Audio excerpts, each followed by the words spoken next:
I stared at my phone for the 5th time in 10 minutes, the screen remaining stubbornly blank. No new messages, no calls, just the reflection of my increasingly anxious face in the darkened glass. The restaurant around me hummed with conversation and the gentle clink of expensive silverware against fine china. A waiter glided past, his eyebrow slightly raised as he noticed my still empty place setting across the table. "Would Madam care for another glass of water while waiting?" he asked, his voice carefully neutral but his eyes betraying a hint of pity. "Yes, please," I managed, my throat dry despite the 2 glasses I'd already consumed. And I'm sure he'll be here any minute." The waiter nodded with practiced politeness, but I caught the subtle exchange of glances between him and the hostess. I was becoming a spectacle. The woman stood up on a blind date at Costello, one of the most exclusive restaurants in the city. My roommate Eliza had sworn this place was totally worth it, and that her cousin's friend Jason was loaded and gorgeous. Now, 45 minutes later, with no sign of Jason and my bank account containing exactly $27.46 until next payday, I was beginning to panic. The ambient lighting suddenly felt too harsh, exposing my carefully applied makeup and the dress I'd splurged on. A navy blue number that had cost me 2 weeks' worth of lunches. I'd been so excited about this date, my first in over a year since the disaster with Michael. A fresh start, Eliza had said. A chance to meet someone who could take care of me for a change. I shifted in my seat, painfully aware of the glances from nearby diners. The restaurant was arranged in intimate half-moon booths of deep burgundy, each one partially secluded yet visible enough to see and be seen. Costello wasn't just a restaurant. It was a statement, a place where the city's elite came to display their wealth and power. And then I saw him. Not Jason.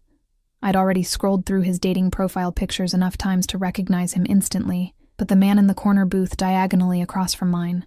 I hadn't noticed him before, too consumed with my own embarrassment, but now I couldn't look away.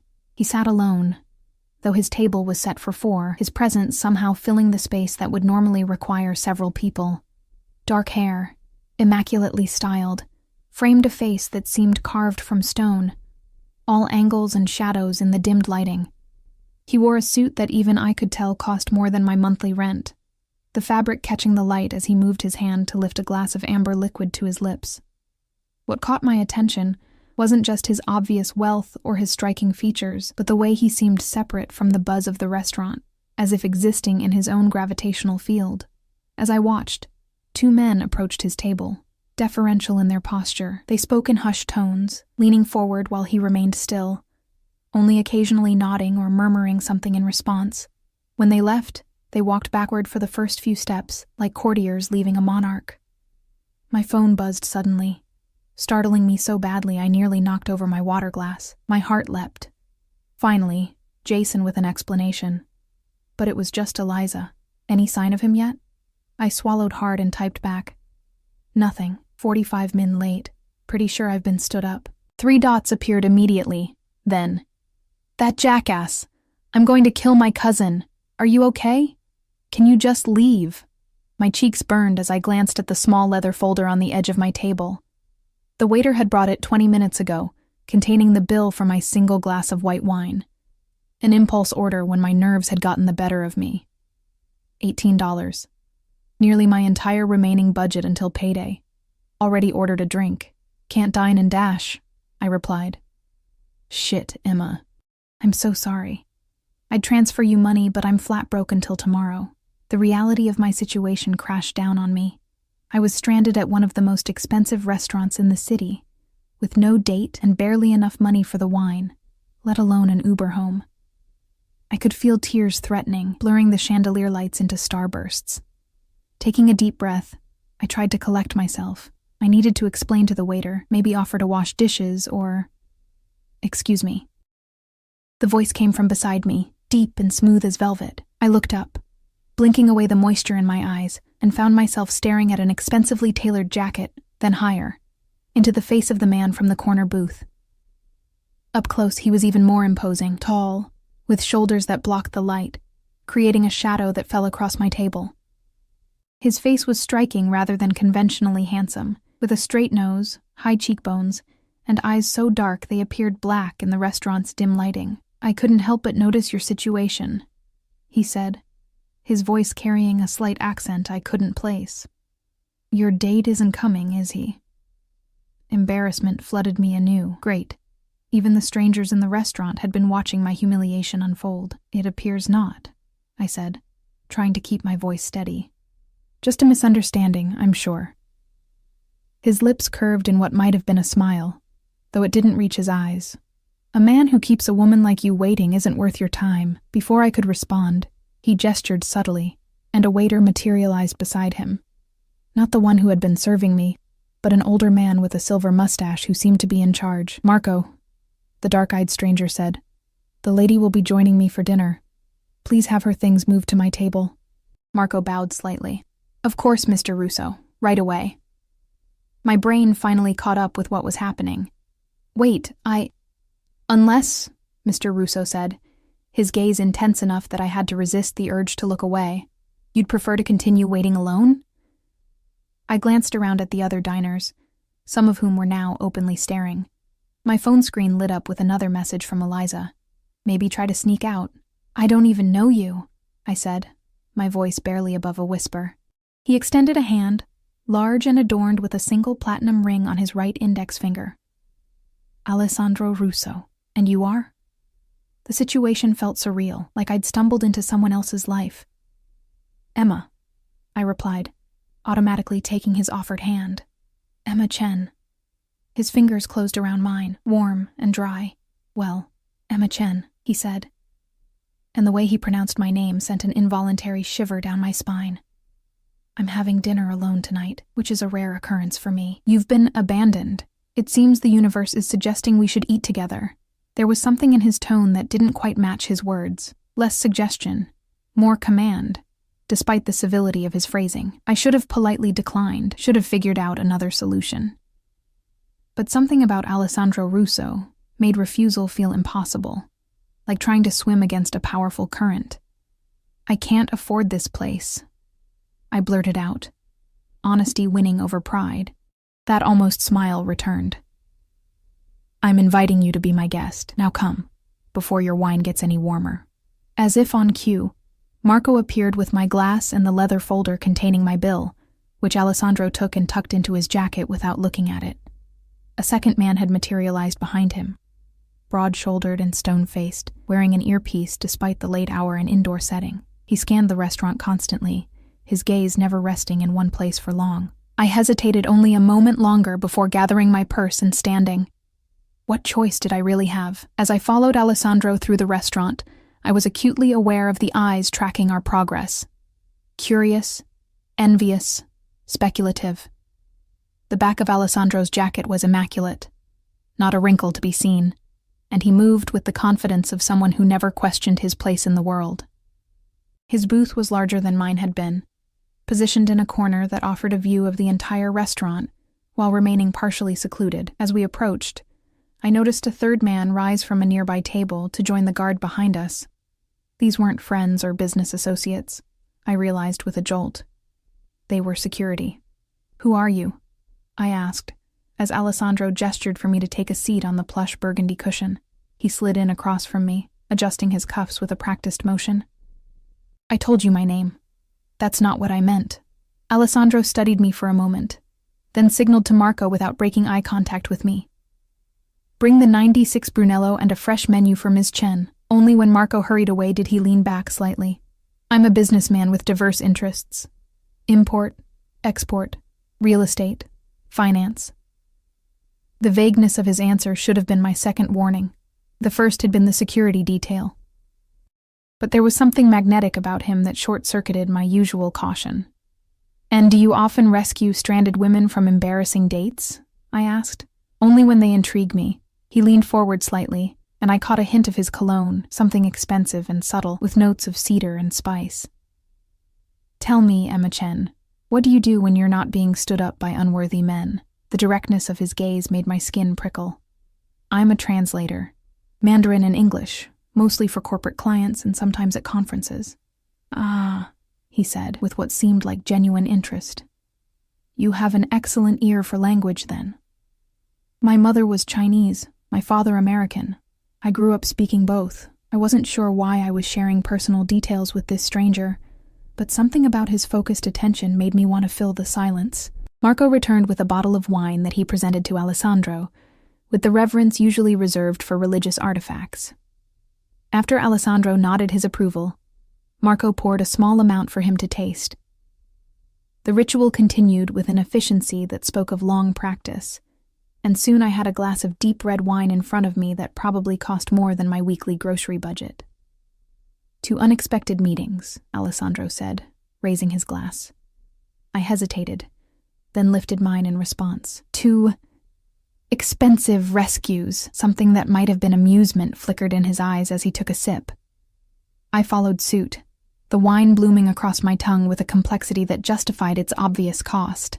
"Now," Alessandro said, setting down his glass, "tell me who this man was, who thought so little of his good fortune as to stand you up." I explained about Eliza's cousin's friend, feeling increasingly foolish as I laid out the blind date setup. Alessandro listened without interrupting, his expression unreadable.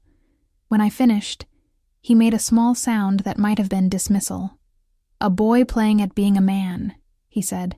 "You've had a fortunate escape." Before I could respond, Marco returned with menus, though Alessandro waved his away.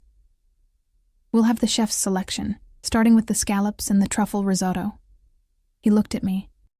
"Any allergies or aversions I should know about?" I shook my head, a little unsettled by his casual command of the situation. "No allergies, but good." He interrupted smoothly. "Marco, make sure Chef Paolo knows the lady appreciates his artistry." As Marco departed again, I found myself studying Alessandro, trying to piece together the puzzle of him. He was clearly wealthy and powerful, accustomed to deference. The security guards stationed nearby suggested importance, or danger, or both. Yet there was something else, something in the way the restaurant staff practically bowed in his presence, in the way other diners cast furtive glances our way. "You're staring, Emma," Alessandro said, without looking at me, his attention on the wine as he swirled it gently in his glass. "Sorry," I said automatically. "It's just, is this how you normally dine? With bodyguards and staff treating you like royalty?" Now he did look at me, his dark eyes assessing. "Yes," he said simply. "Does that make you uncomfortable?" It should have. Everything about this situation should have made me uncomfortable, and yet there was something almost freeing about sitting across from a man who made no apologies for his power, who wore it as naturally as his perfectly tailored suit. "I'm just trying to understand why," I said carefully. "Someone like you would bother with someone like me." Alessandro's expression shifted, something dangerous flickering behind his eyes for just a moment before disappearing. "Someone like you," he repeated, his voice dropping lower. "And what kind of person do you think you are, Emma Chen?" The question lingered between us, weighted with an intensity I couldn't quite understand. What kind of person did I think I was? Ordinary. Unremarkable. The kind of woman who gets stood up on blind dates and can't afford the wine she's already ordered. "I'm just normal," I said finally, tracing my finger around the base of my wine glass. "I work 60-hour weeks translating corporate documents that no one will ever read. I live with a roommate because rent in this city is obscene. I haven't taken a vacation in 3 years. I looked up at him. Nothing that would typically interest someone who dines with an entourage. Alessandro's expression remained inscrutable, but something shifted in his posture, a subtle leaning forward that made the air between us seem to compress. "Normality is vastly overrated," he said quietly, "and often merely a disguise." Before I could ask what he meant, the first course arrived, scallops resting on beds of pureed cauliflower, garnished with caviar and gold leaf. The presentation was artistic, the portion tiny, but exquisite. I hesitated, suddenly aware of how unprepared I was for the formality of this dining experience. "Eat," Alessandro said, not touching his own plate yet. "I want to see if you enjoy it." There was something almost predatory in the way he watched me, and I felt a flutter of nervousness as I took the first bite. The scallop melted in my mouth, buttery and perfectly seared, the briny pop of caviar enhancing rather than overwhelming it. I couldn't help the small sound of pleasure that escaped me. A smile, the first genuine one I'd seen, curved Alessandro's lips. "Good," he said, finally picking up his own fork. "There's nothing more disappointing than sharing excellent food with someone who doesn't appreciate it." As we ate, he asked questions about my work, displaying a surprising knowledge of international business translation. His own responses about his business ventures remained vague, skimming the surface of real information like stones across water. What became clear was his intelligence. Sharp, quick, and calculating. He spoke 4 languages fluently, he told me, and could navigate basic conversation in 3 more.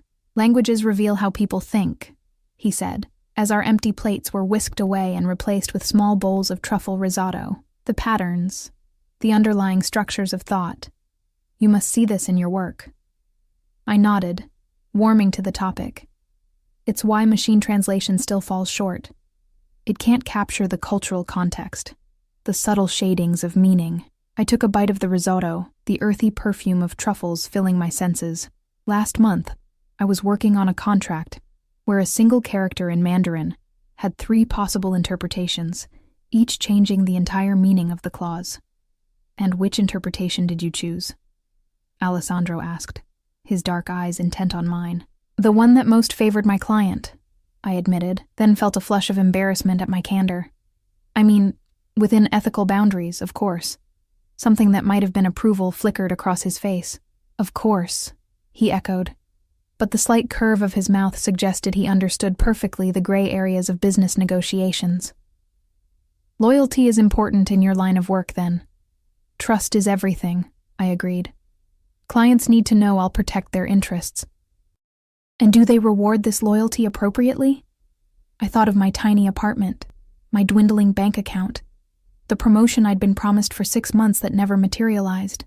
"Not always," I said carefully. Alessandro made a dismissive gesture with one hand. "Then they're fools. Loyalty should be valued above all else." The intensity in his voice suggested this wasn't merely a business philosophy, but something deeper, more personal. The conversation flowed more easily after that, carried along by excellent food and wine that seemed to appear without Alessandro ever having to request it. I found myself relaxing despite the strangeness of the situation, drawn in by his focused attention. He listened when I spoke, as if my words were the only sounds in the room worth hearing. It was intoxicating in a way that had nothing to do with the wine. It wasn't until the main course, a perfectly cooked fillet with a red wine reduction, that I noticed the pattern of his questioning. For all that he seemed to be sharing, he was primarily extracting information. My routine, my apartment location, my social connections, my family background. The realization sent a chill through me that counteracted the warmth of the wine. "You ask a lot of questions," I said, setting down my fork. "But I still know almost nothing about you." Alessandro didn't seem bothered by my sudden directness. "What would you like to know? Why do you have bodyguards? And don't say it's standard for businessmen, because it isn't." He studied me for a long moment, then set down his knife and fork with deliberate precision. "In my position, there are people who might wish to negotiate from a position of leverage. My security team ensures these negotiations happen only on my terms." The careful phrasing raised more questions than it answered. "Are you in danger?" "Everyone with power is in danger, Emma. The greater the power, the greater the danger." He reached for his wine glass, the movement smooth and controlled. "Does that frighten you?" It should have. Everything about this man should have sent me running. Instead, I found myself drawn closer to the flame. "I'm not sure," I answered honestly. "I think it depends on what kind of power you have, and how you use it." Something dangerous flickered in his eyes. A very diplomatic answer. "I'm a translator, not a diplomat. The line between the two is thinner than most realize." A movement near the restaurant entrance caught my attention, a commotion as 2 men in suits spoke urgently to the maitre d'. One of them pointed in our direction, his face flushed with either anger or exertion.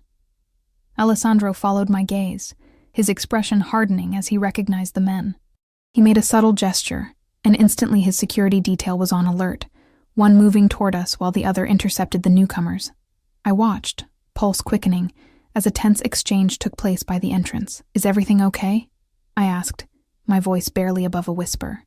Alessandro's expression remained calm, but I noticed his right hand had moved beneath the table. "A minor business disagreement, nothing to concern yourself with." The men at the entrance were being firmly escorted outside now, their protests cut short by the arrival of 2 more suited men, who seemed to materialize from nowhere. I hadn't noticed them in the restaurant before, but they clearly worked for Alessandro. "Your business disagreements require physical removal?" I asked, unable to keep the tension from my voice. Alessandro's eyes returned to mine, dark and unreadable. "Some people don't understand the concept of appropriate timing." "Marco!" he called, not raising his voice, but somehow making it carry to the hovering waiter. "The check, please." Panic fluttered in my chest. "Are we leaving?" "Yes," he said, rising from the booth with fluid grace. "I apologize for the interruption to our dinner." Marco appeared with a small leather folder, which Alessandro took without looking inside, slipping what I glimpsed as several large bills within before returning it. More than the bill required, I was certain. "But," I started, not even sure what I was objecting to. "I have another establishment nearby where we can continue our evening in peace," Alessandro said, extending his hand to help me from the booth. "If you wish to join me." I hesitated, every warning bell in my mind finally clanging at full volume. I didn't know this man. The incident with the angry visitors, the security detail, the careful vagueness of his answers, all pointed to something dangerous, something I should stay far away from. "I should probably just go home," I said, though even to my own ears the statement lacked conviction. Alessandro studied me, his expression unreadable. "Of course. I'll have my driver take you." Relief mingled with an unexpected disappointment. "Thank you for dinner," I said, gathering my purse. It was memorable. He smiled slightly. "The evening doesn't have to end yet, Emma. Come with me for one more drink. Then, if you still wish to leave, my driver will take you anywhere you want to go." I should have refused. I knew I should have refused. Instead, I found myself nodding, accepting his outstretched hand as he helped me to my feet. His fingers closed around mine, warm and strong, and that same electric current I'd felt earlier shot up my arm. We left through a private exit at the back of the restaurant, bypassing the main entrance where the disturbance had occurred. A sleek black car waited outside, engine running, a broad-shouldered man holding the door open as we approached. Alessandro guided me with a light touch at the small of my back, his hand radiating heat through the thin fabric of my dress. The car's interior was spacious and luxurious, the leather seats butter-soft beneath me. Alessandro slid in beside me, close enough that I could feel the heat from his body, but not quite touching. The door closed with a solid thunk, and the world outside immediately seemed to recede, the tinted windows and soundproofing creating a bubble of isolation. "Where are we going?" I asked as the car pulled smoothly away from the curb. "I own a private lounge a few blocks from here," Alessandro replied, more discreet than the restaurant. "Is discretion necessary?" The question slipped out before I could censor it. He turned to look at me, shadows playing across the planes of his face as streetlights slid past outside. "In my experience, privacy is always valuable. Wouldn't you agree?" There was a weight to his words that suggested layers of meaning. "I suppose it depends on what you need privacy for," I said carefully. His mouth curved. A diplomatic answer again. "You didn't answer my question earlier," I pressed, emboldened by the cocoon-like privacy of the car. "About what kind of business you're really in." Alessandro studied me for a long moment, and I had the unsettling feeling he was making calculations, assessing risks and rewards. "I manage certain aspects of this city's economy that don't appear in official records," he said finally. "I facilitate relationships, resolve conflicts, and ensure that transactions proceed smoothly." The deliberately obscure phrasing only confirmed what I had begun to suspect. My pulse quickened, but whether from fear or something more complicated, I couldn't say. "You're not just a businessman," I said quietly. "Very few people are just one thing, Emma." The car slowed and turned into what appeared to be an underground parking garage. We descended a level, then another, before stopping in a reserved space near a private elevator. The driver opened Alessandro's door first, then circled to mine. Alessandro exited and waited for me, offering his hand once more. I hesitated only briefly before taking it, allowing him to help me from the car. His grip was firm, steadying me as my heel caught slightly on the concrete floor. For just a moment, I found myself pulled against his chest, my palm resting on the solid wall of muscle beneath his expensive suit. He smelled of cedar and spice and something darker, something uniquely him. Careful, he murmured, his breath warm against my ear. Then he released me, though his hand remained at the small of my back as he guided me toward the elevator. The security detail had somehow arrived ahead of us, one man holding the elevator door, while scanning the garage with vigilant eyes. Inside, Alessandro pressed his thumb to a biometric scanner, causing the button for the top floor to illuminate. The doors closed silently, and we began to ascend. The elevator was mirrored on 3 sides, multiplying our reflections into infinity. I caught glimpses of us from every angle. Alessandro tall and commanding beside my more slender frame. In the harsh elevator lighting, the differences between us were even more apparent. His bespoke suit and confident posture contrasting with my off-the-rack dress and nervous stance. And yet, there was something in the way he positioned himself slightly in front of me, the way his eyes constantly moved, assessing our surroundings, that made me feel unexpectedly protected. "You're very quiet," Alessandro observed as the floor numbers climbed. "I'm trying to decide if I'm making a terrible mistake," I admitted. He turned to look at me directly, his dark eyes intent. "And what conclusion have you reached?"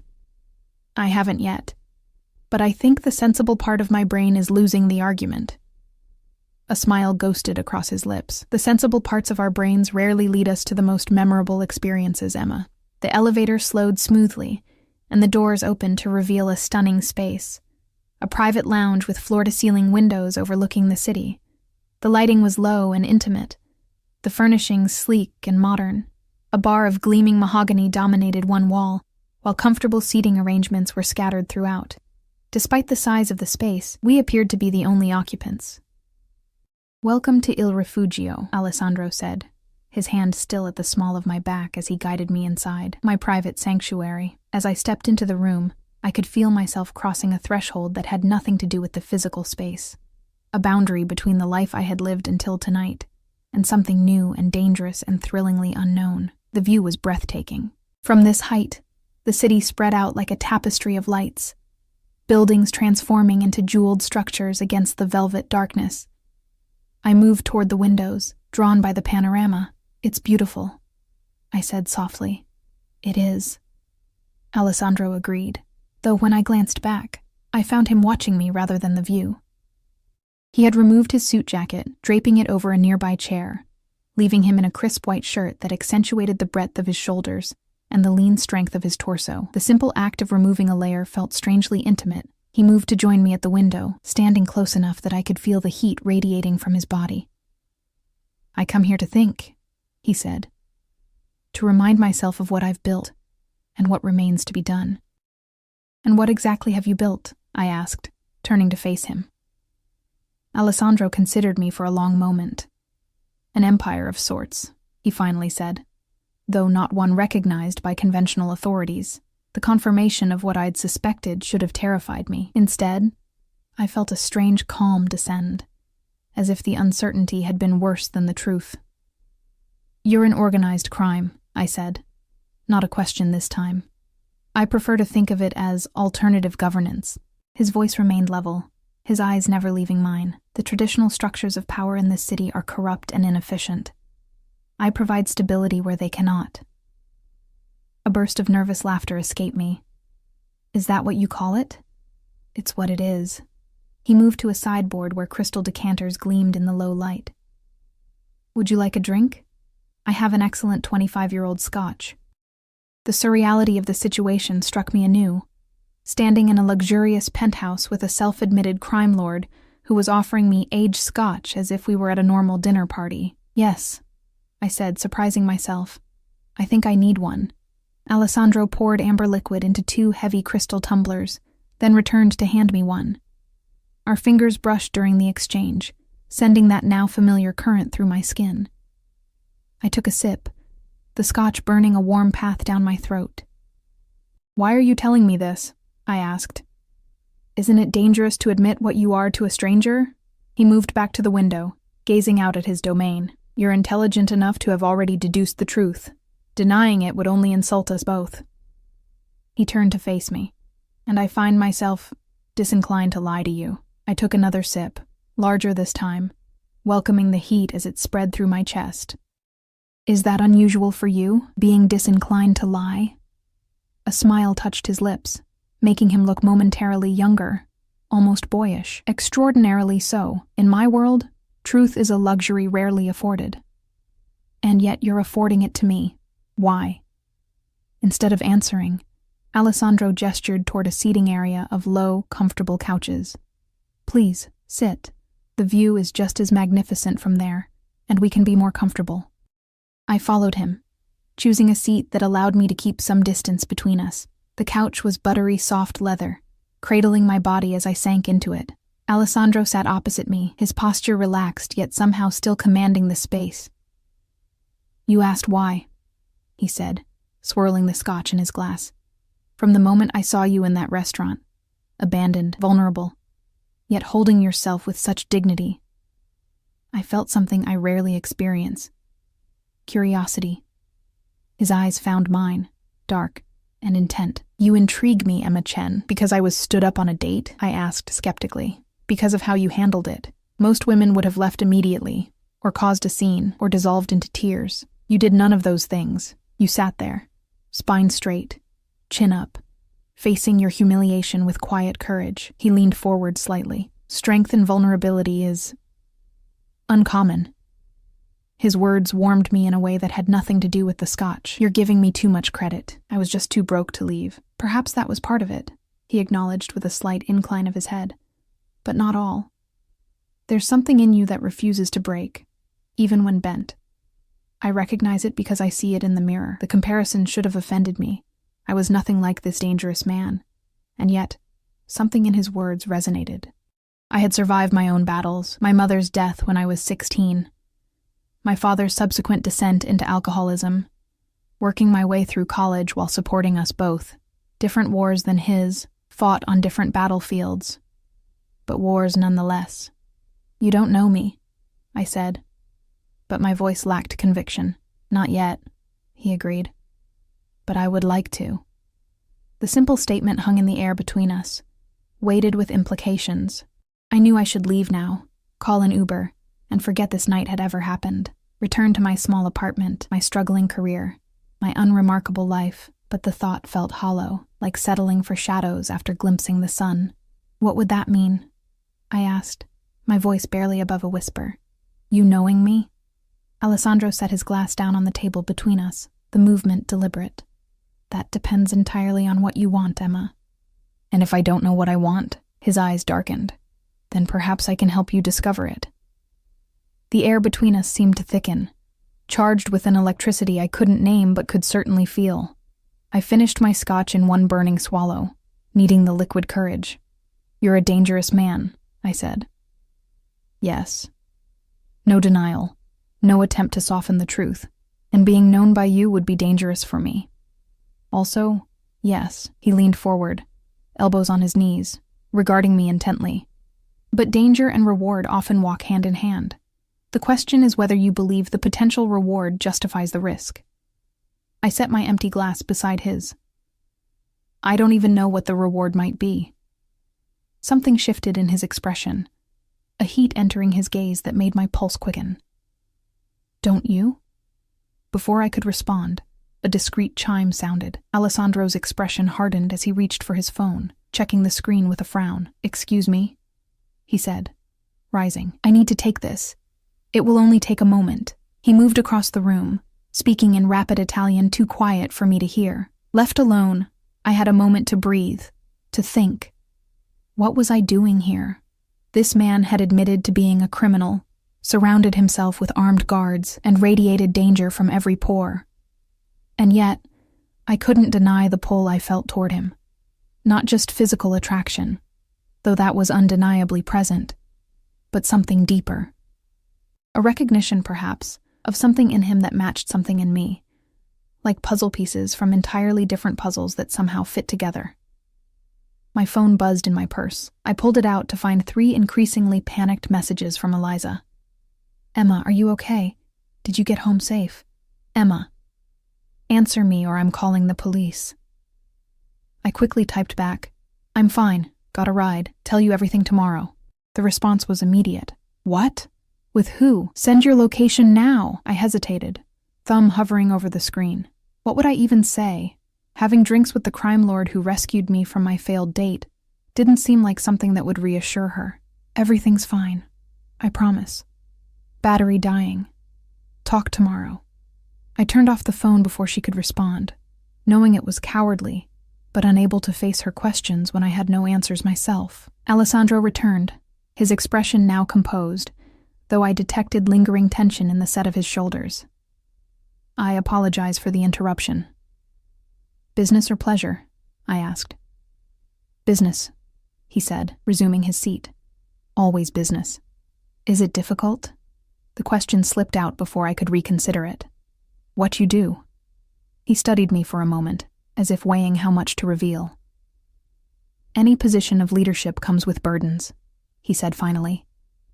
"People depend on me, not just my associates, but their families, businesses under my protection, communities who rely on the stability I provide." "Protection," I repeated, unable to keep a note of skepticism from my voice. "Is that what you call it?" A flicker of something, perhaps anger, perhaps respect, crossed his face. "You disapprove. I don't know enough to approve or disapprove," I said carefully. "But I know that protection often means something very different in your line of work." Alessandro leaned back, regarding me thoughtfully. "In the absence of effective legitimate authority, someone will always fill the vacuum. I prefer it be someone with principles. And you have principles?" "I do." There was steel in his voice now. "I don't deal in human trafficking. I don't sell to children. I keep violence away from civilians. I protect those loyal to me as if they were my own blood." His eyes hardened. "And I punish betrayal without mercy." A shiver ran down my spine at his last words, the implicit threat in them impossible to miss. This was a man who had ordered people killed, who lived by a code outside society's laws. "Why translation?" he asked suddenly, changing the subject. The abrupt shift threw me off balance. "What? Why did you choose to become a translator? It's demanding work with little recognition." I took a moment to gather my thoughts. My mother always said I lived between worlds. Too Chinese for America, too American for China. Translation lets me bridge those worlds, find meaning in the spaces between languages. I traced the edge of my empty glass with my fingertip, and I'm good at it. Really good. "Yet underpaid and undervalued," Alessandro observed. "The file on your company suggests they exploit your talent." My head snapped up. "File? You've been investigating me?" He didn't even have the grace to look embarrassed. "Of course. I make it a point to know who I'm dealing with." "When?" I demanded. "We only met hours ago. I had my people run a preliminary background check while we were still at the restaurant," he said, as if this were perfectly reasonable. "A more thorough investigation has been ongoing since we left."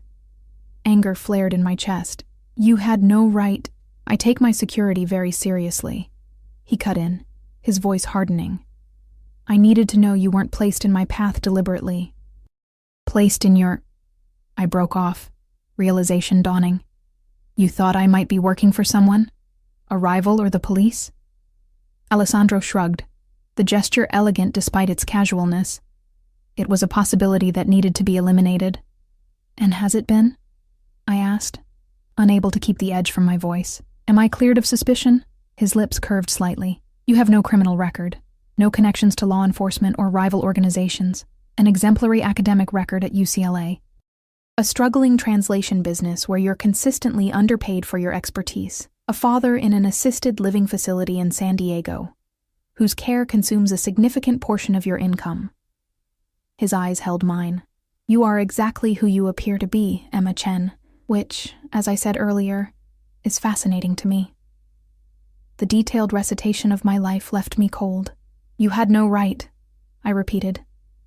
"Perhaps not," he acknowledged. "But in my position, rights are less relevant than necessities." I stood abruptly. "I want to leave now." Alessandro remained seated, watching me with those dark, unreadable eyes. "Of course. My driver will take you anywhere you wish to go." He made no move to stop me, which somehow made it harder to maintain my resolve. "You promised me a ride home if I wanted to leave after one drink," I reminded him. "I've had my drink." "So you have." He rose smoothly, "Though I hope you'll reconsider. Our evening has barely begun." "What more could there possibly be?" I asked, frustration bleeding into my voice. "You've admitted to being a criminal, invaded my privacy, investigated my family, and saved you from humiliation, provided an exceptional meal, brought you to my private sanctuary, and been more honest with you than I have with anyone in years," he countered, taking a step closer. "Tell me you feel nothing, Emma. Tell me you want to return to your tiny apartment and your exploitative job and the dates with boys who don't recognize your value, and I'll have my driver take you home this instant." His proximity was intoxicating. The heat of him, the scent of him, the sheer force of his presence overwhelming my senses. I should have stepped back, maintained distance, but my body refused to obey. "I don't know what I feel," I admitted, my voice barely above a whisper. "Don't you?" He raised a hand, not quite touching my face, but close enough that I could feel the warmth of his skin. "Your pulse is racing. Your pupils are dilated. Your breathing has quickened." His voice dropped lower, sending shivers across my skin. "Your body knows, even if your mind hesitates." I swallowed hard. This is insane. We just met. And yet, here we are. His fingertips finally made contact, tracing a line from my temple to my jaw with exquisite gentleness. Some connections defy conventional timelines, Emma. Sometimes recognition happens in an instant. His touch burned like a brand, making it impossible to think clearly. I knew I should pull away, knew that every moment in his presence pulled me deeper into dangerous waters. But the alternative, returning to my empty apartment, to my colorless existence, suddenly seemed unbearable. "One more hour," I heard myself say. "I'll stay 1 more hour." Something that might have been triumph flashed in Alessandro's eyes, quickly masked. 1 hour, he agreed, "though I warn you, Emma Chen, I can be very persuasive when given time." I didn't doubt it. The question was whether I wanted to be persuaded, and the answer terrified me more than anything else about this night. "More scotch?" he offered, his hand dropping from my face, leaving a ghost of sensation behind. I nodded, not trusting my voice. As he moved to refill our glasses, I returned to the window, pressing my heated forehead against the cool glass. Below us, the city continued its nocturnal dance, oblivious to the drama unfolding in this penthouse. How many other women had stood where I now stood, looking out over Alessandro Russo's domain? How many had he brought here, seduced with danger and luxury and the intoxicating force of his attention, and how many had left unscathed? Alessandro returned with our refilled glasses, joining me at the window. We stood in silence for a moment, the city lights reflecting in the dark glass like stars fallen to earth. "Tell me something true," I said suddenly, turning to face him. His eyebrow rose slightly. "I've told you many true things tonight. Something personal," I clarified. "Something that isn't about business or power." Alessandro considered this, taking a sip of his scotch. "My mother was a seamstress," he said finally. "She could look at any piece of fabric and immediately know its quality, its potential. She taught me that appearances matter, but what lies beneath the surface matters more." The image of a young Alessandro watching his mother work was unexpectedly touching. "Is she still alive?" A shadow crossed his face. "No. She died when I was 14. Breast cancer that went undetected because we couldn't afford proper medical care." "I'm sorry," I said softly. "It was a long time ago, not so long that it doesn't still hurt." His eyes met mine, something vulnerable flickering in their depths before disappearing. "No," he acknowledged. "Not so long. My mother died too," I offered. "When I was 16, a car accident." "I know," he said, then had the grace to look apologetic when I frowned. "It was in the file. I should have been angry again at the reminder of his invasion of my privacy. But instead, I felt a strange connection. Two people who had lost their mothers too young, who had been forced to grow up too quickly. "What happened after?" I asked, genuinely curious. "After your mother died." Alessandro's expression darkened. "My father was not a strong man. He turned to alcohol, then gambling. He accumulated debts to people who don't forgive such things." He took another sip of his scotch. "When they came to collect, I offered myself instead. I was young, but I was smart and willing to learn." "They took you in? A 14-year-old boy?" The man who ran that organization had lost his own son years before. He saw something in me, potential, perhaps, or simply a reflection of what he'd lost. Alessandro's voice was distant now, as if recalling a different life. "He became my mentor, taught me everything he knew. When he died 10 years later, I took control. And built your empire," I said softly. He inclined his head slightly, from necessity at first, then from ambition. "And now? Now?" Alessandro turned to look out at the city again. "Now it's about legacy, building something that will outlast me." There was loneliness in his voice that resonated with something inside me. Despite all his power, all his wealth, Alessandro Russo stood apart from the world, separated by the very things that elevated him above others. "What about you?" he asked, his focus returning to me. "After your mother's death, what happened?" I shrugged, the memory still painful despite the years. "My father broke. Not all at once, but piece by piece. He'd always been a social drinker, but after the accident it became his primary relationship. I was applying to colleges when she died." "I almost didn't go, but you did. I got a scholarship to UCLA. My mother had been so proud when I was accepted. I couldn't bear to waste the opportunity." I swallowed hard, remembering those difficult years. I worked 3 jobs while taking a full course load. Came home every other weekend to clean the house, pay the bills, make sure my father was still alive. Alessandro's expression was unreadable. "A heavy burden for a young woman, no heavier than yours at 14, I pointed out. "Perhaps." His voice softened. "Though my path led me to power and wealth, yours led to a tiny apartment and a job that doesn't value me," I finished with a bitter laugh. "You can say it. I'm not offended by the truth." Alessandro moved closer, close enough that I could feel the heat radiating from his body. "Your circumstances don't define your worth, Emma. Easy for a rich man to say." "I wasn't always rich," he reminded me. "I recognize quality when I see it, regardless of its current setting." There was something in his tone, in the intensity of his gaze, that made my breath catch. I took a hasty sip of my scotch, needing the burn to ground me. "Your hour is nearly up," Alessandro said, glancing at the elegant watch on his wrist. "Have you decided? Will you stay or go?" The question hung between us, weighted with possibilities. I knew the sensible answer, the safe answer, and yet... "I should go," I said, even as something inside me rebelled against the words. "Should," he repeated, moving a fraction closer. "But will you?" His proximity was intoxicating, clouding my judgment. I could smell his cologne, feel the warmth of him. In his dark eyes, I saw desire, but also something else, a genuine interest that I hadn't experienced in longer than I cared to admit. "Why me?" I whispered.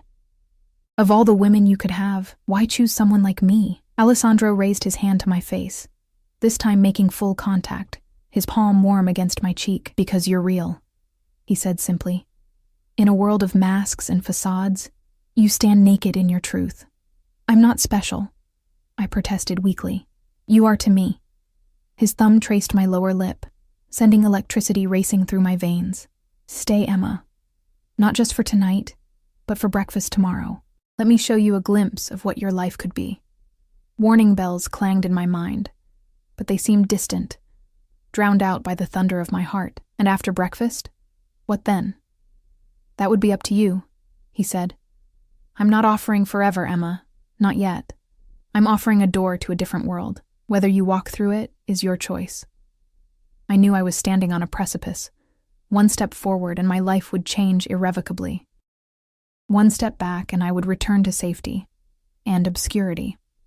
If I stay, I said carefully, it doesn't mean I'm agreeing to anything beyond tonight and breakfast. Alessandro's lips curved into a smile that transformed his severe features, making him devastatingly handsome. Of course. And you'll still have your driver take me home tomorrow, if that's what I want. You have my word. He set his glass down on a nearby table, then gently took mine and did the same, though I hope to persuade you otherwise. His hand returned to my face, thumb brushing my cheekbone with exquisite tenderness. Slowly, giving me every opportunity to pull away, he leaned down until his lips were a breath away from mine.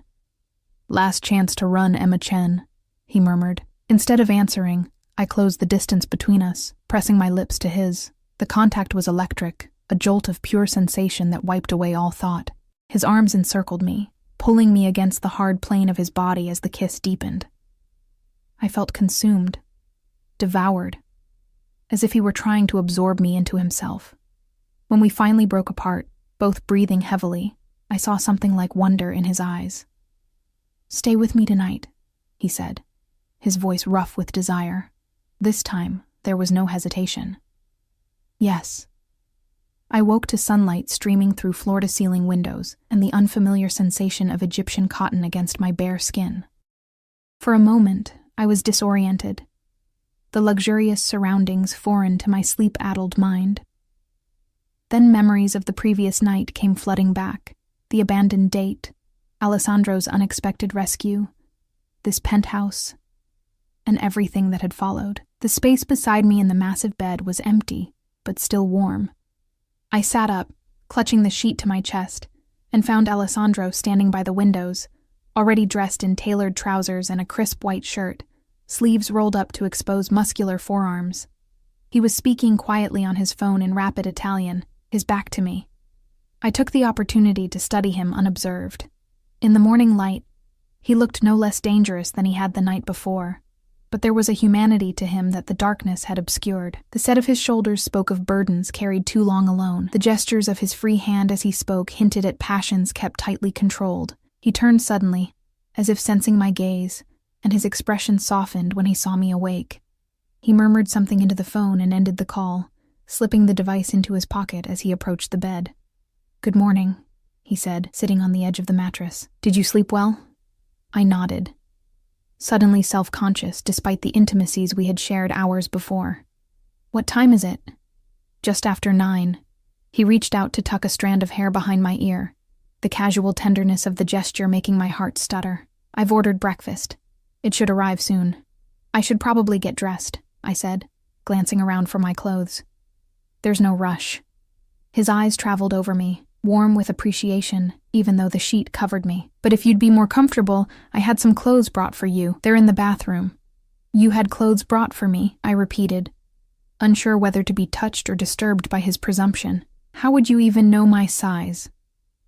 A smile played around his lips. I pay attention to details, Emma. It's how I've survived this long. The implications of his statement that he had been studying me, memorizing me, sent a shiver of something between fear and excitement down my spine. I clutched the sheet tighter. I think I'll take a shower, I said, needing a moment alone to gather my thoughts. Alessandro nodded and stood. Take your time. I'll be in the living room when you're ready. He left, closing the bedroom door behind him with quiet precision. I exhaled slowly, trying to process the surreality of my situation. 24 hours ago, I had been preparing for a blind date with a man who never showed up. Now I was in the penthouse of a crime lord who had bought me clothes and ordered breakfast as if this were a normal morning after. The bathroom was as luxurious as the rest of the penthouse, all marble and glass, with a shower large enough for 4 people and a soaking tub that could have been classified as a small pool. On the counter lay several shopping bags from high-end boutiques. Inside I found underwear, jeans, a cashmere sweater, and even shoes, all in my exact size. The tags were still attached, the prices making me wince. I showered quickly, the multiple shower heads and expensive toiletries a far cry from my cramped apartment bathroom with its perpetually lukewarm water. After drying off with a towel so plush it felt like a cloud, I dressed in the new clothes, which fit perfectly. The mirror reflected back a version of me that looked both familiar and strange. My face the same, but the luxurious context transforming me into someone else. When I emerged from the bedroom, I found Alessandro in the living area, seated at a table by the windows already laid with a breakfast spread that would have fed 4 people. He rose when he saw me, his eyes appreciative as they took in my appearance. "Beautiful," he said simply. I flushed, unused to such direct compliments. "Thank you for the clothes. They fit perfectly. I'm glad." He pulled out a chair for me. "Please, eat." I sat, overwhelmed by the array of food before me. Fresh fruit, pastries, eggs Benedict, smoked salmon, and a carafe of what smelled like freshly squeezed orange juice. "This is a lot," I said. "I wasn't sure what you preferred." Alessandro took the seat across from me. So I ordered a selection. I reached for the orange juice, pouring myself a glass. "Do you always do this? The grand gestures, the excess?" He raised an eyebrow. "Is that what this is to you? Excess?" "Isn't it?" I gestured at the spread. "One person doesn't need all this food." "Need and want are different things, Emma." He selected a pastry for himself. "I've lived with nothing. I prefer abundance." I thought of my careful budgeting, the way I stretched each dollar until it screamed. Most people don't have that choice. "But you could." His gaze was intent. "That's what I'm offering you." I set down my glass carefully. "What exactly are you offering me, Alessandro? Because if it's to be your mistress, or whatever the current term is—" "I'm offering you opportunity," he interrupted, his voice firm. "A chance to use your talents where they'll be properly valued and compensated." I stared at him. "You want to hire me?" In a manner of speaking. He leaned forward. "My organization deals internationally. We need someone with your linguistic skills and cultural knowledge for certain negotiations and translations. Someone discreet, intelligent, and unaffiliated with any existing faction." "You want me to work for your criminal empire?" I said flatly. Alessandro's expression remained impassive. "I want you to work for me in a professional capacity that would utilize your considerable talents. The nature of my business is irrelevant." "It's not irrelevant if what you're asking me to do is illegal." Translation itself is not illegal, regardless of what is being translated. He took a sip of his coffee. "But I understand your hesitation. That's why I'm offering a trial arrangement. 3 months. Triple what you're making now, plus bonuses for particularly sensitive projects. At the end of that time, if you're uncomfortable, we part ways professionally with no consequences." The offer was tempting, more than tempting. Triple my current salary would solve so many problems, would make my father's care more manageable, would give me breathing room for the first time in years. "And what about—" I gestured vaguely between us. "This? Last night?" Alessandro's expression softened. "That is separate, Emma. I won't deny my attraction to you, or my desire to continue what we've begun, but your professional decision and your personal decision regarding me are distinct. You can accept the job and reject me, if that's your choice, and you'd be fine with that?" I asked skeptically. "I didn't say I'd be fine with it," he said with a faint smile. "I said it was your choice. I'm a patient man when the prize is worth waiting for." The way he looked at me, as if I were precious and desirable, made it hard to think clearly. I reached for a piece of fruit, needing something to do with my hands. "I'd need to think about it," I said. "Both offers." "Of course." He nodded, seemingly pleased. "Take all the time you need. Though I hope you won't need much. I believe we could be remarkable together, in all respects." I ate a few bites in silence, trying to sort through the tangle of my thoughts. The rational part of me knew I should decline both offers, return to my normal life, and pretend this extraordinary interlude had never happened. But another part, a part I hadn't known existed until Alessandro awakened it, craved the danger, the luxury, the intoxicating sense of possibility he represented. "What would I be translating?" I asked finally. "I need to know what I'd be involved in." "Primarily business contracts and negotiation terms," he said. "Some correspondence with international partners. Occasionally you'd serve as a live translator for meetings. Not drug deals or assassination orders. Alessandro actually laughed, the sound unexpectedly warm. No, Emma. Whatever you may think of me, I don't conduct my business like a cartoon villain. I felt my cheeks warm. I don't know how your business works. That's the point. Fair enough. His expression grew serious. My organization deals in many things. Import, export, real estate, private lending, protection services, entertainment venues, and yes, some activities that fall outside legal parameters. But I maintain certain standards. I told you my principles last night, and I meant them. I studied him, trying to reconcile the complex man before me with the simplistic notions of criminality I'd grown up with. And if I see something that crosses a line for me, you walk away, he said simply. With a severance package and my word that you'll be left alone. It sounded too good to be true, which usually meant it was. Why me? There must be professional translators who already work in your world. Alessandro's gaze was steady. Because you're untainted by existing loyalties. Because your skills are exceptional. And yes, because I want you close to me. He reached across the table, his hand covering mine. I desire you, Emma, but I also respect you. The two aren't mutually exclusive. His touch sent warmth spiraling through me, making it difficult to maintain my composure. I withdrew my hand, needing distance to think clearly. If I say yes to the job but no to the personal aspect, would I still see you? I would be your employer, he said. We would interact professionally. I wouldn't force my attentions where they weren't wanted. I nodded, absorbing this. And if I say yes to both, something darkened in his gaze, a heat that made my breath catch. Then we explore this connection between us and see where it leads. No promises beyond mutual honesty and respect. And exclusivity? I heard myself ask, surprising both of us. Alessandro's lips curved. Absolutely. I don't share what's mine, Emma. The possessive note in his voice should have repelled me. Instead, it sent a thrill through my body that I couldn't deny. I'm not yours yet, I reminded him. Yet, he repeated, satisfaction evident in his tone. Does that mean you're considering it? I took a deep breath. I'm considering everything. Alessandro's phone chimed with a message. He glanced at it, his expression shifting subtly before he returned his attention to me. I apologize, but I have some business that requires my attention this morning, he said, setting the phone aside. My driver can take you home whenever you're ready. The reminder of the world beyond this penthouse, my tiny apartment, my demanding job, my ordinary life, felt like a splash of cold water. Of course, I said, pushing away my half-eaten breakfast. I should get going anyway. Alessandro studied me for a moment. You're disappointed. No, I began, then stopped myself.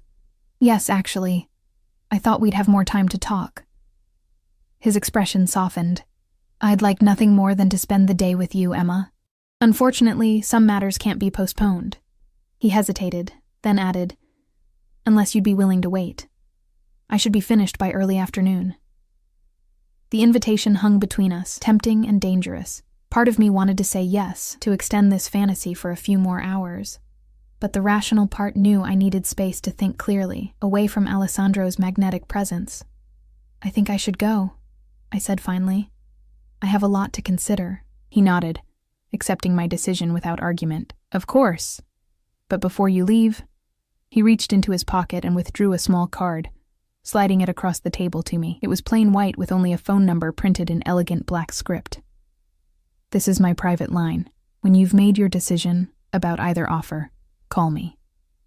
I picked up the card, the heavy cardstock expensive against my fingertips. How long do I have to decide? I would appreciate an answer within a week. His dark eyes held mine, but Emma, understand this. Regardless of what you decide professionally, I want to see you again. That door remains open regardless. The intensity of his gaze made my heart race. I slipped the card into the pocket of my new jeans, nodding wordlessly. Alessandro rose from his chair with fluid grace. I'll have Carlo bring the car around. Is there anything you need before you go? I thought of my dress from last night, probably still somewhere in the bedroom. "My clothes will be cleaned and returned to you," he finished. "And your purse is on the console table by the door." Of course he had thought of everything. I stood, suddenly awkward in the face of our imminent parting. What was the proper etiquette for saying goodbye to a crime lord after a one-night stand that might become something more? Alessandro solved the dilemma by stepping closer, his hand rising to cup my cheek. "I've enjoyed our time together, Emma," he said softly.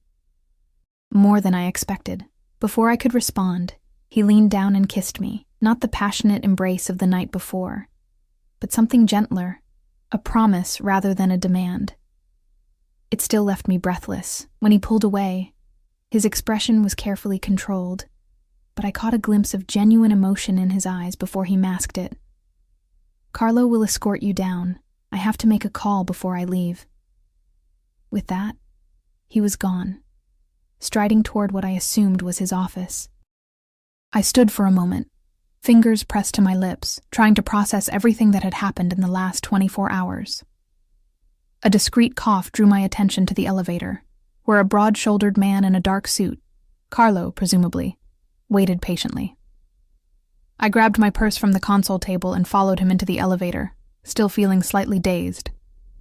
The ride down was silent, Carlo's stoic presence beside me a reminder of the world Alessandro inhabited, a world of guards and guns and unspoken dangers. When we reached the garage level, a sleek black car waited, engine running. Carlo opened the rear door for me with formal courtesy. "Where to, Ms. Chen?" the driver asked as Carlo closed the door behind me. I gave him my address, then sat back against the leather seats, closing my eyes as the car pulled smoothly out of the garage. The real world awaited, my roommate with her inevitable questions, my job with its grinding demands, my father with his mounting medical bills. Everything exactly as it had been yesterday morning, except I wasn't the same. In the space of one night, Alessandro Russo had shown me a different life, a different version of myself. The question was whether I could, or should, reach for it. My apartment building looked shabbier than ever as the black car pulled to the curb. I thanked the driver, who responded with professional courtesy, waiting until I entered the building before driving away. The elevator was out of service again, so I trudged up 4 flights of stairs, the new designer jeans and cashmere sweater Alessandro had given me incongruous against the peeling paint and scuffed steps. I paused outside my door, bracing myself for Eliza's interrogation. Taking a deep breath, I unlocked the door and stepped inside. "Emma!" Eliza shrieked, launching herself off the couch. "Where the hell have you been?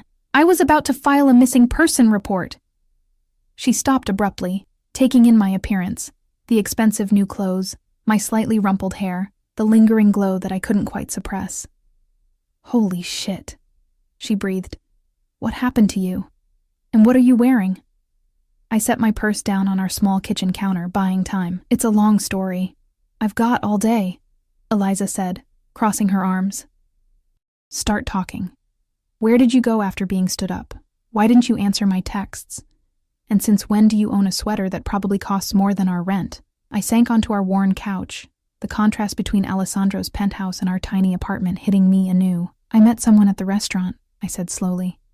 "After Jason didn't show up." Eliza's eyes widened as she sat beside me. "Like, a random guy?" "Not exactly random. He was watching me get stood up, I think. He invited me to join him for dinner, and you went?" Eliza's voice rose in disbelief. "With a complete stranger? After all those lectures you've given me about safety?" I winced, acknowledging the hypocrisy. I know, but I couldn't afford the wine I'd already ordered. And he seemed... I don't know. There was something about him." Eliza leaned forward eagerly. "Something like what? Was he hot?" "Not conventionally," I said, thinking of Alessandro's severe features, "but intensely attractive, yes. Powerful.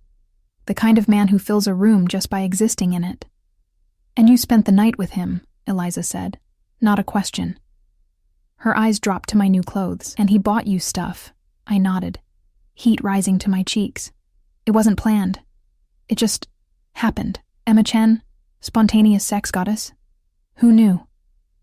Eliza grinned, then sobered. But seriously, are you okay? This isn't like you. I'm fine, I assured her. Better than fine, actually. I trailed off, unsure how to describe Alessandro without revealing too much. That good, huh? Eliza waggled her eyebrows. So when are you seeing him again? The question brought me back to reality with a thud. I don't know if I am. He's complicated. Complicated how? Is he married? Eliza's eyes narrowed suspiciously. No, nothing like that. I hesitated, then settled for a partial truth. He's very wealthy, very powerful. Lives in a different world than we do. So? Cinderella ended up with the prince. I laughed despite myself. This is hardly a fairy tale, Liz. He's not exactly Prince Charming. More like Beast from Beauty and the Beast? Rough around the edges, but with a heart of gold? If only it were that simple. Alessandro's heart wasn't gold. It was steel, hardened by a life I could barely imagine. And yet, he had shown me tenderness, respect, a connection I hadn't expected. Something like that, I said, unwilling to explain further. Anyway, he made me an offer. Eliza's eyebrows shot up. What kind of offer? A job, I said, watching her expression shift from scandalized to curious, using my translation skills for his company. Triple my current salary. Triple? Eliza whistled low. Holy crap, Emma, that would solve so many problems for you. What kind of company is it? I chose my words carefully. International business. Import-export. Real estate. That sort of thing. Sounds fancy, Eliza said. Are you going to take it? I don't know, I admitted. It's complicated. Eliza studied me, her usual bubbliness giving way to rare seriousness. There's something you're not telling me about this guy, isn't there? I met her gaze, then looked away. Yes. Is he dangerous? The question hung in the air between us. Was Alessandro dangerous? Unquestionably.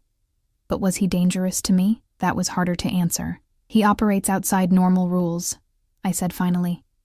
But he has his own code. His own principles. Eliza's eyes widened. Oh my God. He's like a mob boss or something, isn't he? I didn't answer, which was answer enough. Eliza fell back against the couch cushions, her expression stunned. Emma, what the hell? You spent the night with an actual criminal? After knowing him for what, 5 hours? Have you lost your mind? Her words stung, precisely because they echoed my own doubts. Maybe, I admitted. But Liz, there's something between us that I can't explain. A connection that doesn't make sense but feels more real than anything I've experienced before. That's called danger banging, Eliza said bluntly. The thrill of someone forbidden. It's not a basis for a relationship. It's more than that, I insisted. He sees me, Liz. Really sees me. Not just what I can do for him or how I look in a dress, but who I am underneath it all. I hugged myself, the cashmere soft against my arms. Do you know how rare that is? Eliza's expression softened. I know you've been lonely, Em, and I know how hard you've worked with so little appreciation, but this guy sounds dangerous in ways that go beyond exciting bad boy territory. She wasn't wrong. Alessandro Russo didn't just break rules. He existed in a world where different rules applied. Rules written in blood and enforced with violence. I thought of his words the night before. I punish betrayal without mercy. The job would solve so many problems, I said quietly. Dad's care facility keeps raising their rates.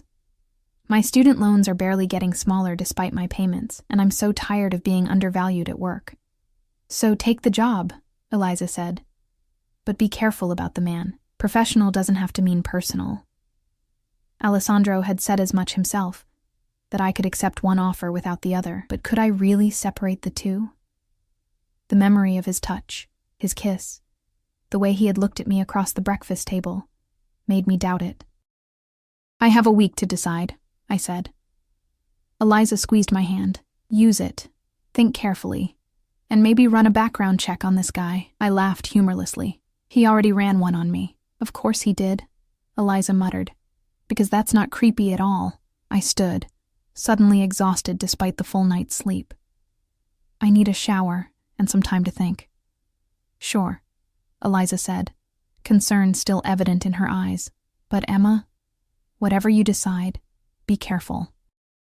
Men like that don't play by the same rules as the rest of us, I nodded, knowing she was right, yet unable to banish the memory of Alessandro's dark eyes, the feel of his hands on my skin, the sense of possibility he had awakened in me. 3 days passed in a blur of normalcy that felt anything but normal. I returned to work, endured my boss taking credit for my translation of a complicated merger agreement, ate lunch at my desk, and tried to pretend that my encounter with Alessandro had been nothing more than a vivid dream, but the card with his number burned in my wallet. The cashmere sweater hung in my closet like evidence of another life. And at night, I dreamed of dark eyes and strong hands, and a voice that promised danger and desire in equal measure. On the 4th day, everything changed. I was in the middle of a tedious translation when my phone rang, an unknown number. My heart leapt, thinking it might be Alessandro, but the voice that greeted me was my father's care facility. "Ms. Chen, this is Meadowbrook Assisted Living. I'm afraid there's been an incident with your father." 20 minutes later, I was in a cab heading for the facility, heart pounding with fear. The administrator met me in the lobby, her expression grave. "Your father had a fall," she explained. He was agitated, trying to leave the building. When the staff attempted to redirect him, he became combative and fell, hitting his head. "Is he okay?" I asked, my voice barely steady.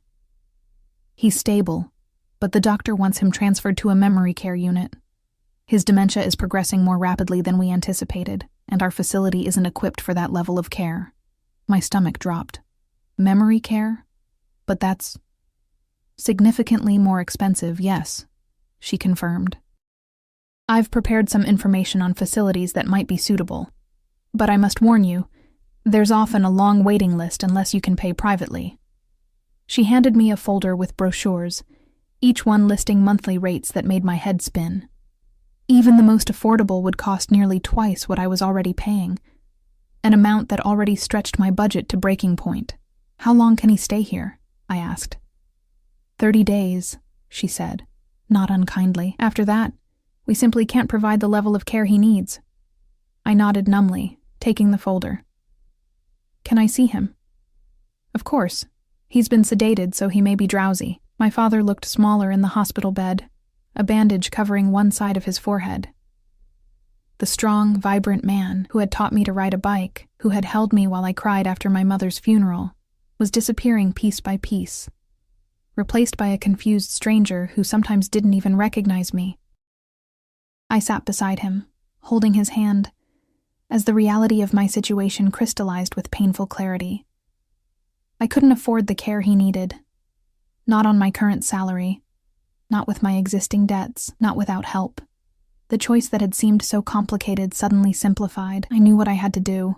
That evening, I stood in my tiny bathroom, staring at my reflection as I prepared for what came next. I'd spent an hour on my appearance, curling my long dark hair, applying makeup with more care than usual, selecting my one good dress, a deep red that set off my olive complexion. I looked different somehow, more confident, more determined.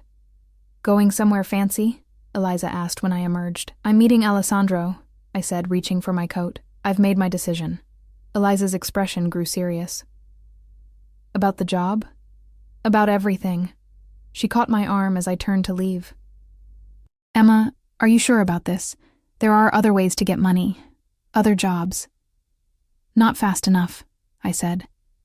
"Dad needs care now, not after I spend months job hunting. I'm worried about you," Eliza admitted. I hugged her briefly. "I know. But I'm going into this with eyes open. I know who he is, what he does, and I know what I'm risking. Just be careful," she said, "and call me if you need anything, anytime." I nodded, then left, the white card with Alessandro's number clutched in my hand. The restaurant where we agreed to meet was different from Costello. Smaller, more intimate, tucked away on a side street in the Italian district. When I arrived, the hostess led me directly to a corner table where Alessandro waited, rising as I approached. His eyes moved over me appreciatively, taking in the red dress, the careful makeup, the subtle jewelry I'd chosen. "Emma," he said, my name almost a caress on his lips. "You look beautiful." "Thank you," I said, allowing him to hold my chair. He was immaculate as always in a charcoal suit that emphasized his broad shoulders, a platinum tie clip the only adornment besides his signature ring. After ordering drinks, scotch for him, red wine for me, Alessandro studied me across the table, his dark eyes intent. "You've made your decision," he said, not a question. I nodded. "Yes." "And?" I took a breath, crossing my Rubicon with full awareness of what it meant. "I accept both offers, the job and the personal relationship, but I have conditions." Something that might have been amusement flickered in his eyes. "You're negotiating with me?" "Yes," I said firmly. "My father needs specialized care. Memory care. It's expensive. Beyond what even your generous salary offer would cover while maintaining my own living expenses." Alessandro nodded slowly. "I see. And your condition? I want you to arrange for him to receive the best care available, not just adequate, the best, as part of my compensation package." He considered this, taking a sip of his scotch. "That's easily arranged. What else?" "I maintain my own apartment, at least for now. I need space that's mine alone." "Agreed, though I hope you'll spend significant time at my residence as well." "I will," I promised, warmth blooming in my chest at the thought. "And finally, if I ever see something in your business that crosses my ethical lines, I can walk away. From the job, not necessarily from you, without consequences." Alessandro set down his glass, his expression serious. "You have my word on all counts. Your father will receive the finest care available. Your apartment remains yours, and you retain the freedom to define your own boundaries." He leaned forward. "Is there anything else?" I shook my head. "No, those are my terms." "Then we have an agreement." He extended his hand across the table, and I took it, feeling the warmth of his skin against mine. "Welcome to my world, Emma Chen." Something in his tone made me shiver, a sense of irrevocability, of crossing a threshold from which there would be no return. But as his thumb caressed my palm, I knew with sudden clarity that I didn't want to return. Whatever dangers lay ahead, whatever complications arose, the path forward with Alessandro was the one I wanted. "When do I start?" I asked. "Tomorrow, if you'd like. I have several contracts that require immediate attention." His eyes held mine, heat building in their dark depths. "But tonight belongs to us alone." My pulse quickened at the promise in his words. "And after tonight? What happens then?" Alessandro raised my hand to his lips, pressing a kiss to my palm that sent electricity racing up my arm. "We build something together, Emma, something neither of us could create alone." "A partnership," I suggested. "Yes." He agreed, his expression softening in a way I suspected few people ever witnessed. Though perhaps in time it might become something more. The possibility hung between us, tantalizing and fragile. I knew the risks I was taking, the dangers inherent in Alessandro's world, but I also knew that some chances were worth taking, some connections too powerful to deny. "I'd like that," I said softly. Alessandro smiled, a genuine expression that transformed his severe features, making him devastatingly handsome. "As would I, Emma. More than you know." As he signaled for the waiter to bring menus, his hand still holding mine, I felt a sense of rightness settle over me. The path ahead wouldn't be easy or safe, but it would be extraordinary, and after a lifetime of careful choices and quiet struggles, extraordinary was exactly what I wanted. With Alessandro Russo, I would finally step out of the shadows and into a life filled with danger, passion, power, and perhaps someday love. Whatever came next, I was ready to face it at his side. Alessandro insisted on having his driver take us from the restaurant, though our destination remained unspoken between us. As we slid into the back seat of his luxury car, the privacy partition raised with silent efficiency, I felt a curious mixture of certainty and anticipation. I had made my choice. Now I would live with the consequences. "Are you having second thoughts?" Alessandro asked, his voice low in the dimness of the car. I turned to look at him, his profile strong against the passing city lights. "No," I said truthfully. "Just processing everything." His hand found mine, fingers interlacing with gentle pressure. "It's a significant change. I would be concerned if you weren't contemplating the implications." The car wound through the city toward Alessandro's building, the same penthouse where I'd spent that first night. As we ascended in the private elevator, his hand at the small of my back, I realized that this time was different. I wasn't stepping into the unknown anymore. I was walking deliberately into a new life, eyes wide open. The night that followed was both familiar and new, Alessandro's touch both possessive and reverent, as if I were something precious he'd found unexpectedly. Afterward, lying in his vast bed with the city lights glimmering through the floor-to-ceiling windows, I felt a strange peace descend. "Tell me what you're thinking," Alessandro murmured, his fingers tracing idle patterns on my bare shoulder. "That I should be afraid," I said. "But I'm not." He propped himself up on one elbow, studying my face in the half-light. "Fear is useful only when it sharpens your awareness, not when it paralyzes you." His hand moved to cup my cheek. "You've chosen to swim in deeper waters, Emma. I'll do everything in my power to ensure you don't drown." I turned my face to press a kiss into his palm. "I've always been a strong swimmer." His smile was warm, private, an expression I suspected few people ever witnessed. "That's why you're here." The next morning marked the beginning of my new reality. After breakfast, Alessandro led me to a section of the penthouse I hadn't seen before, a home office with 2 desks, one clearly his with multiple monitors and a view of the city, the other smaller but elegant, positioned to face the door. "Your workspace," he said, "when you're here. You'll also have an office at the main building downtown." The desk held a high-end laptop, still sealed in its box, and several file folders stamped with various international shipping logos. "These need immediate attention," Alessandro explained, indicating the folders. "Contracts between our Hong Kong interests and a new partner in Shanghai. The translation needs to be perfect. There can be no misunderstandings." I picked up the top folder, flipping it open to scan the contents. Complex business language, import regulations, financial terms. Challenging but well within my capabilities. "I'll start right away," I said. Alessandro nodded, pleased. "My personal assistant will bring you anything you need. I have meetings until late afternoon, but we can discuss your work over dinner." Just like that, I was absorbed into his world. The transition was both easier and more complex than I had anticipated. The translation work itself was straightforward, if more sensitive than my previous jobs. What proved more challenging was navigating the dual nature of our relationship: professional during working hours, personal during our private time. By the end of the first week, I had established a rhythm: mornings at Alessandro's penthouse, working on urgent documents while he attended to his various businesses; afternoons at the downtown office, a sleek, modern building where I had a corner office with views of the park, and a staff that treated me with a deference that took some getting used to. Evenings back at the penthouse, or occasionally at my own apartment when I needed space to breathe. The work was intellectually stimulating in a way my previous job had never been.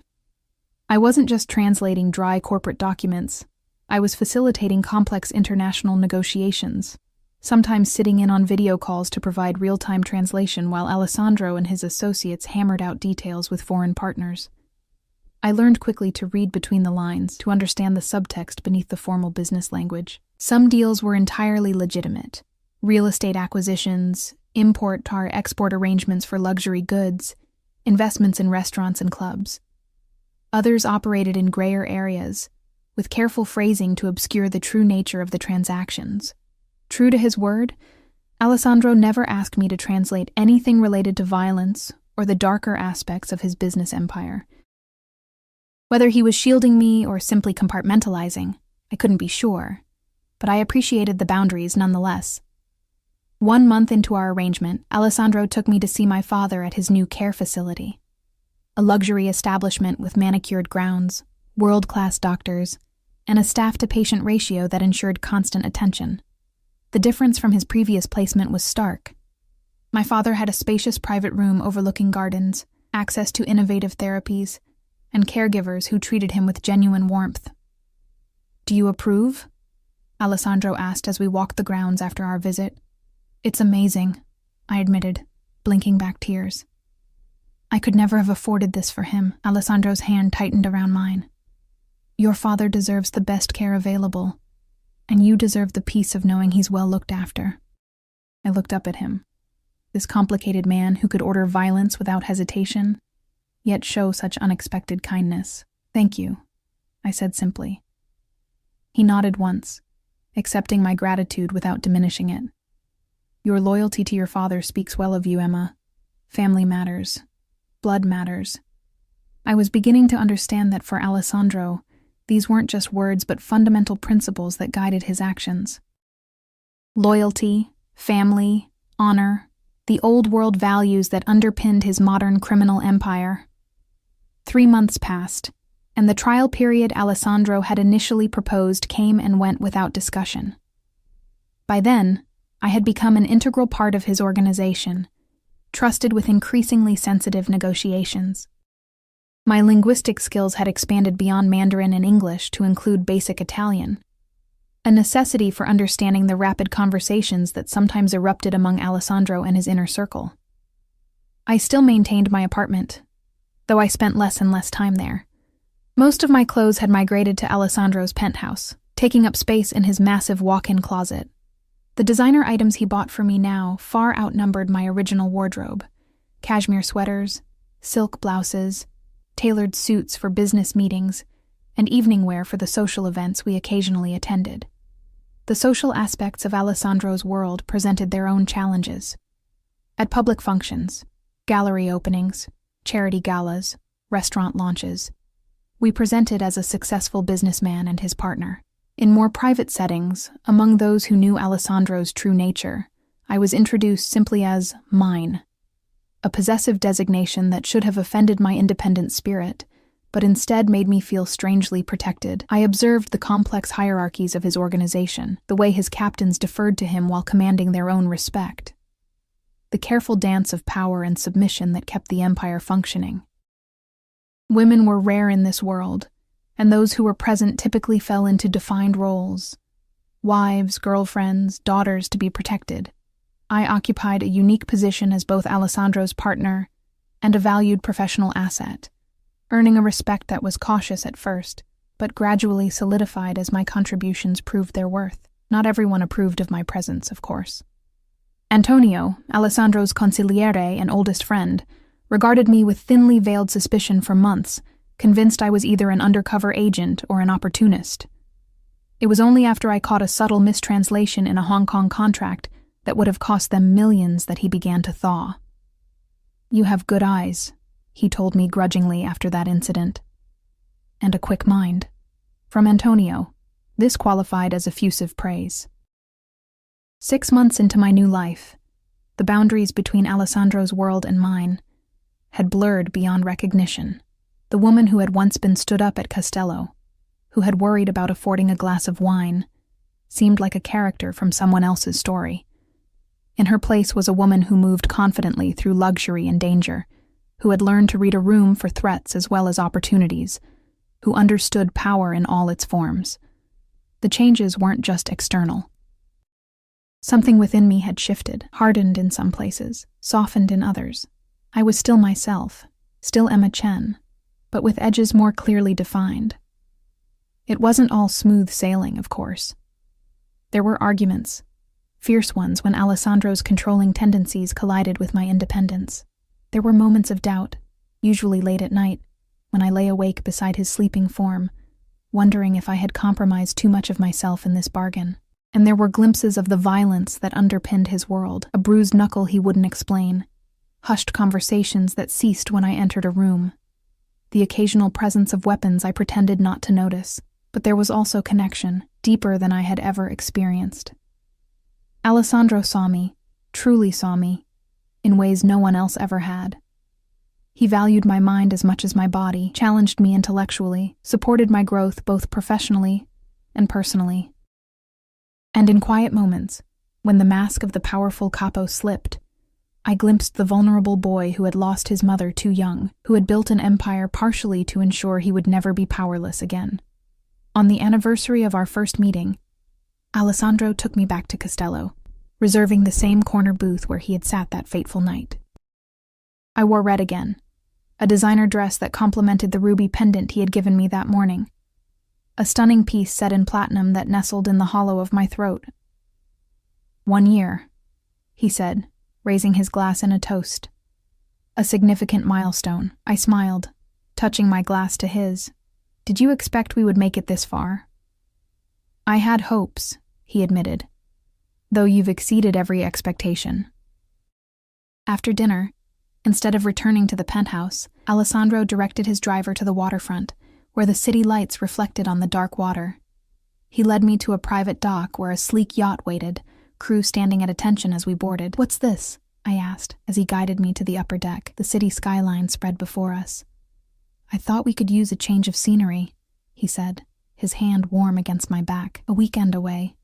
On the deck, a small table had been set with champagne on ice and a single red box. My pulse quickened as Alessandro gestured for me to open it. Inside wasn't what I had half expected. No ring, no formal proposal. Instead, a heavy key of antique design rested on black velvet. What does it open? I asked, lifting it carefully. Alessandro's expression was solemn, more vulnerable than I usually saw him. My home in Lake Como. The villa has been in my family for generations. He paused, watching my reaction. I wanted to be our sanctuary, away from business, away from obligations, just us. I understood the significance of the gesture. Alessandro didn't just own properties. He owned fortresses, safe houses, strategic assets. The Lake Como villa was different. It was personal, a family legacy, part of his history. Alessandro, I began, emotion tightening my throat. I'm not asking for forever, not yet, he said, his voice low and intense. But I am asking for more than what we have now. I want you in my life completely, Emma. Not just in my bed or my business, but in my future. I closed my fingers around the key, feeling its weight, the weight of history, of choice, of commitment. 1 year ago, I had stood at a precipice, staring into the unknown. Now I stood at another, but this time I could see farther into the distance, could glimpse the shape of what might be. Yes, I said simply, meeting his gaze. I want that too. Alessandro pulled me to him, his kiss fierce and possessive, yet tender in a way that still surprised me. When we broke apart, his dark eyes held mine with an intensity that made my breath catch. You've changed me, Emma Chen, he said softly. I didn't expect that. I smiled, reaching up to trace the strong line of his jaw. We've changed each other. As the yacht pulled away from the dock, the city receding behind us, I felt a sense of rightness settle over me. The path I had chosen a year ago had not been easy or safe, but it had led me here, to strength I hadn't known I possessed, to love I hadn't dared to imagine, to a life that spanned 2 worlds. Alessandro's arm circled my waist as we stood at the rail, watching the horizon open before us. Whatever came next, and in his world, the future was never certain, we would face it together, stronger for the bond between us. In the space between vulnerability and power, between danger and desire, we had found something rare and precious. A love forged in fire, tempered by choice, and all the more valuable for the risks we had taken to claim it.